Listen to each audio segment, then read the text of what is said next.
Zhenyuanzi. The low-key big shot.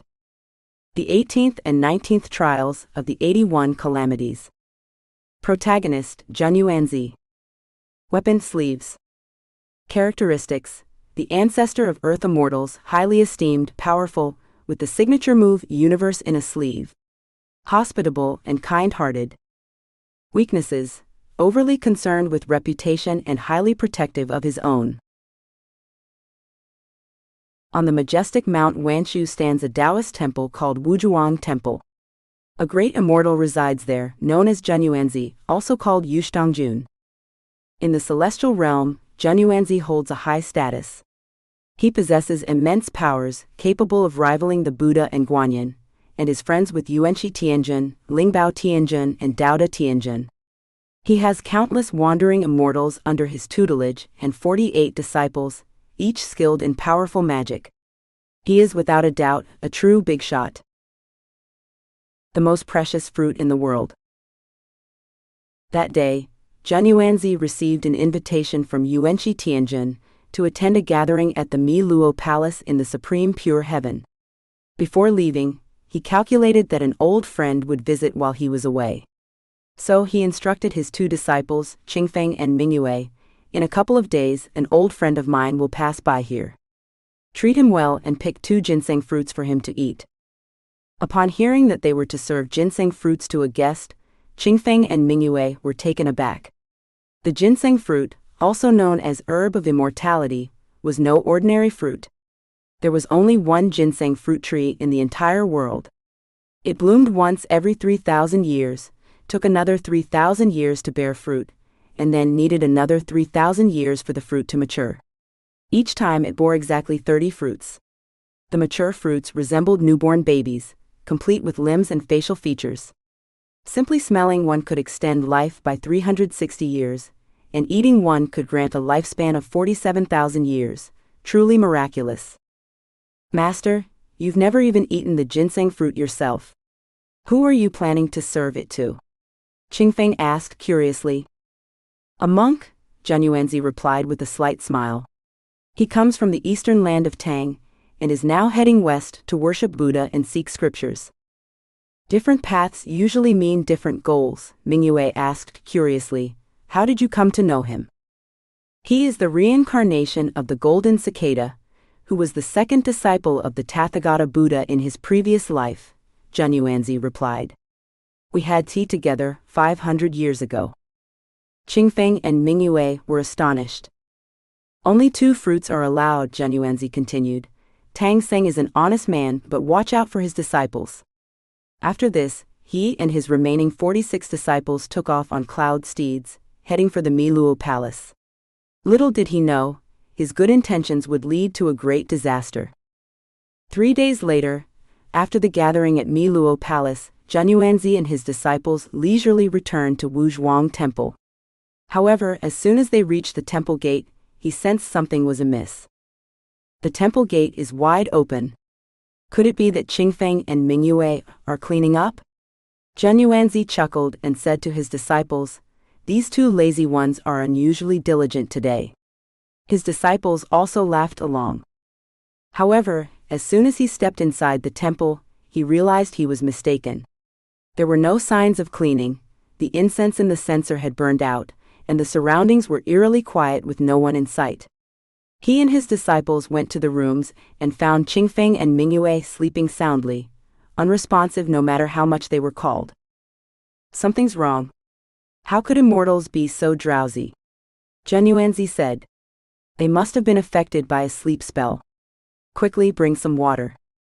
One of the disciples, quick-witted, promptly brought some water. Zhenyuanzi took the water, recited a spell, and splashed it on Qingfeng and Mingyue's faces, breaking the sleep spell. Qingfeng and Mingyue suddenly woke up and, upon seeing their master had returned, hurriedly jumped out of bed and knelt down. Mingyue, while kowtowing and wiping away tears, cried out, "Master, that old friend of yours and his disciples are all robbers." Zhenyuanzi was startled and quickly asked what had happened. Qingfeng and Mingyue, speaking one after the other, took a while to explain the situation clearly. It turned out that on the second day after Zhenyuanzi left, 4 monks arrived at the temple, Xuanzang and his 3 disciples. Knowing that these were honored guests of their master, Qingfeng and Mingyue didn't dare to be negligent and promptly invited them into the guest room. After making the necessary arrangements, the 2 remembered their master's instructions and quickly ran to the orchard to pick 2 ginseng fruits.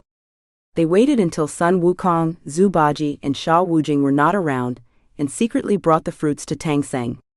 However, to their surprise, Xuanzang, being a simple monk, was frightened when he saw that the ginseng fruits had limbs and facial features looking like plump little babies. His face turned pale, and he refused to eat the fruits no matter what. Qingfeng and Mingyue had no choice but to take the ginseng fruits back to their room. Since the fruits couldn't be kept for long after being picked, they each ate one, savoring every bite. While they enjoyed the sweet taste, little did they know that the aroma had stirred up the cravings of someone in the nearby kitchen. Zhu Baji was rummaging through the kitchen for something to eat, when he heard the sounds of the 2 disciples munching on ginseng fruits in the next room. He started drooling, craving a bite so badly that he could barely resist the urge to rush over and snatch a fruit for himself. Trying to sneak and eat those divine fruits behind my back. Not a chance. Zhu Baji wiped the drool from his mouth and turned to find Sun Wukong. Sun Wukong wasn't exactly a model of honesty. Back when he guarded the peach garden, he had secretly helped himself to plenty of peaches. So, with Zhu Baji's instigation, he quickly became tempted by the idea of stealing the ginseng fruit and joined the theft crew without much hesitation. I've eaten peaches of immortality and drunk the celestial elixirs, but I've never tasted a ginseng fruit. Let's go grab a few and try them out. Sun Wukong, even more eager, quickly pulled Zhu Baji along, and the 2 of them dashed off to the orchard. The ginseng fruit was magical. It would fall to the ground when exposed to metal, wither when touched by wood, dissolve in water, char when exposed to fire, and burrow into the soil when encountering earth. While picking the fruit, Sun Wukong, unaware of the proper method, accidentally caused one fruit to fall and bury itself in the soil. With the help of the keeper, he managed to pick 3 more fruits and brought them back to share with Zhu Baji and Sha Wujing, giving each of them one to eat. As the saying goes, good news travels slowly, but bad news spreads fast. Qingfeng and Mingyue soon discovered that their ginseng fruits had been stolen. They quickly went to check and after counting, found that 4 fruits were missing. Both were furious. These thieves actually came here to steal from us. They found Xuanzang and his disciples and began to berate them, hurling abuse and curses without end. Xuanzang, with his gentle temperament, remained calm despite the insults. Celestial attendant, please, take it easy with the cursing. Let's discuss this calmly. Sun Wukong, straightforward and open, admitted to picking the 3 fruits. However, this admission led to even greater trouble. Mingyue said, "Thief, you clearly stole 4, why do you only dare to admit to stealing 3? Zhu Baji said, "Brother monkey, if you stole 4 but only brought out 3, that's not fair." Sun Wukong, with his fiery temper, could tolerate being called a thief since he knew he was at fault. However, being accused of stealing 4 fruits when he only picked 3 was something he couldn't stand. He jumped up, baring his teeth, and said, "When you hit someone, you shouldn't hit their face. These 2 little boys are too much." Saying this, he did a somersault into the orchard, raised his staff, and began to unleash a torrent of powerful strikes on the ginseng fruit tree. In no time, the tree was left in a deplorable state. Not yet satisfied, he used all his strength to push the tree over, toppling it with a mighty shove. When Qingfeng and Mingyue saw the ginseng fruit tree toppled, they were terrified and collapsed to the ground, crying out loud, "What will we tell Master when he comes back?" Crying aside, they were seasoned and quick-thinking. They decided to detain Xuanzang first, hoping it would make things easier to explain when their master returned. So they employed a delaying tactic, apologizing to Xuanzang and claiming that the fruit was not missing, they had simply miscounted. Then, they prepared a large meal for Xuanzang and his disciples. While they were eating, they quietly locked the door with a large brass lock. But how could a single lock possibly restrain Sun Wukong? When night fell and everything was quiet, he used a small spell to unlock the door and took Xuanzang, Zhu Baji, and Sha Wujing away. Before leaving, He also conjured 2 sleep insects and tossed them onto Qingfeng and Mingyu's faces, hoping they would sleep a bit longer. After learning what had happened, Zhenyuanzi wasn't angry. He said to Qingfeng and Mingyu, "It's not your fault, that monkey is very powerful." He then said to the other disciples, "Prepare the punishment tools, I'll deal with him when I return." Saying this, he took Qingfeng and Mingyu, mounted the clouds, and flew west to give chase. Don't know each other until they fight. Before long, Zhenyuanzi caught up with Tang Seng and his disciples. He had Qingfeng and Mingyu return to prepare ropes, while he transformed into a Taoist priest and approached Tang Seng and his disciples. "Master, where have you come from, and where are you headed?" Zhenyuanzi asked. Tang Seng replied, "We come from the Eastern Tang dynasty and are heading to the west to seek the Buddha's teachings." Zhenyuanzi asked, "Since you come from the east, did you happen to pass by a Taoist temple?" Sun Wukong, quick-witted, immediately denied, No. We came by a different route." Zhenyuanzi pointed at Sun Wukong and said with a smile, "You monkey are still lying. Aren't you going to admit that you knocked down my ginseng fruit tree?" Sun Wukong, realizing the main person had arrived, stopped talking and swung his staff to attack. However, despite his considerable skills, he was like a small sorcerer facing a great mage before Zhenyuanzi. Zhenyuanzi laughed heartily, and with a sweep of his sleeve he neutralized Sun Wukong's attack. Then, using his ultimate move, Universe in the Sleeve, he flung out his sleeve to the wind, capturing Tang Seng, Zhu Baji, Sha Wujing, and even the white dragon horse. Sun Wukong, trying to escape, found himself powerless and was also drawn in. Back at the Wuzhuang temple, Zhenyuanzi took out Tang Seng and his disciples from his sleeve one by one. His disciples quickly bound them to the pillars. This was the 18th trial on Tang Seng's journey to the west, being captured at the Wuzhuang temple. Zhenyuanzi said, "Qingfeng, Mingyu, bring the whips. Let's give them a beating first." Qingfeng brought the whips and with a grin asked, "Master, who shall we start with?" When the disciple makes a mistake, the master is punished first. Zhenyuanzi said, pointing at Tang Seng. "Start with him." Hearing this, Sun Wukong quickly said, No. It was me who stole the fruit and knocked down the tree. Punish me first, punish me first." Zhenyuanzi said, "You monkey, you're quite considerate. Let's start by punishing you first." Qingfeng asked, "How many strokes?" Zhenyuanzi said, "Give 30 lashes." Qingfeng said nothing more, raised the whip and with a crack sound, delivered 30 lashes. After beating Sun Wukong, Zhenyuanzi's anger subsided somewhat.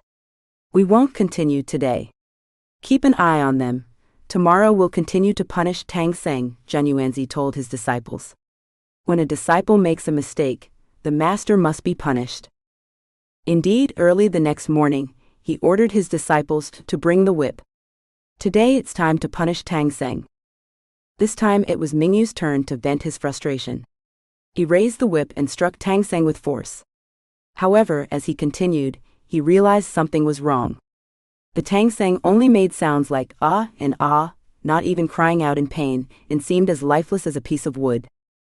He turned around and began to strike the Sun Wukong, Zhu Baji, and Sha Wujing, only to find that they also merely groaned. Suddenly, a flash of golden light appeared, and the 4 people tied to the pillar transformed into 4 pieces of willow wood. It turned out that Tang Seng and his disciples had already escaped under the cover of night. The 4 people tied to the pillar were actually fake figures made of willow wood. Zhenyuanzi was not angry. He sneered and said, "This monkey really has some skill." With that, he mounted a cloud and pursued them westward. In terms of skill, Zhenyuanzi was far superior to Sun Wukong and the others. He quickly caught up with Tang Seng and his disciples. Despite their best efforts to resist, they were no match for him. As expected, they were once again captured by Zhenyuanzi. This time, he planned to use a different method of punishment, boiling them in oil. He had his disciples set up a large pot filled with oil, and pile dry firewood underneath to start a fire. Once the oil is boiling, push the monkey in to avenge the ginseng fruit tree, he said sternly. The oil quickly reached a boil. Several celestial boys, carrying Sun Wukong bound together, threw him into the pot. There was a splash and a clatter. Sun Wukong had indeed been thrown into the oil, but the pot also sprang a leak. It turned out that before being thrown into the pot, he had used magic to swap himself with a nearby stone lion. The large stone lion falling into the pot was bound to break it. Zhenyuanzi was furious and said, "You monkey, you've broken my pot." He used a spell to quickly replace it with a new pot, and grabbed Tang Seng, preparing to throw him in. "If you dare to escape again, I'll throw your master into the oil pot." Sun Wukong panicked upon hearing this and thought, "Master can't use magic. If he falls into the oil pot, he'll be done, and we won't be able to fetch the scriptures." Realizing this, he stopped trying to escape and said to Zhenyuanzi with a grin, "I won't run. I was just stepping out for a moment." Zhenyuanzi had no patience for his nonsense, and grabbed him to throw him into the oil pot. Unexpectedly, Sun Wukong said, "You're being too petty. It's just a ginseng fruit tree. If you let us go, I'll return you a living tree." Zhenyuanzi was amused and said, "Monkey, if you can bring the tree back to life, I'm willing to become sworn brothers with you." He knew very well that bringing the ginseng fruit tree back to life was as difficult as climbing to the sky. However, if Sun Wukong truly had the means to revive the tree, it would show that he was very skilled. There was no harm in becoming sworn brothers with someone so capable. Thus, Zhenyuanzi and Sun Wukong reached an agreement. One would release the prisoners and the other would heal the tree, but the deadline was only 3 days. After Sun Wukong left Wuzhuang Temple to find a solution, Zhenyuanzi kept his promise. He did not make things difficult for Tang Seng, Zubaji, and Sha Wujing, but instead treated them with good food and drink. "Eat and drink well," Zhenyuanzi told Tang Seng and his disciples. "In 3 days, if the monkey doesn't return, I'll throw you into the oil pot." Zubaji, being somewhat suspicious, worried that Sun Wukong might try to escape alone. As he ate and drank heartily, he wiped his nose in tears, saying, "Monkey brother, you'd better come back. I don't want to become deep-fried pork chops." Hearing Zubaji's lament, Zhenyuanzi began to have doubts in his mind. Will the monkey really come back? No one expected that 3 days later, Sun Wukong would indeed return. Not only did he come back, but he also brought a significant figure with him, Guanyin Bodhisattva. After making the agreement with Zhenyuanzi, Sun Wukong immediately set out to find a way to revive the ginseng fruit tree.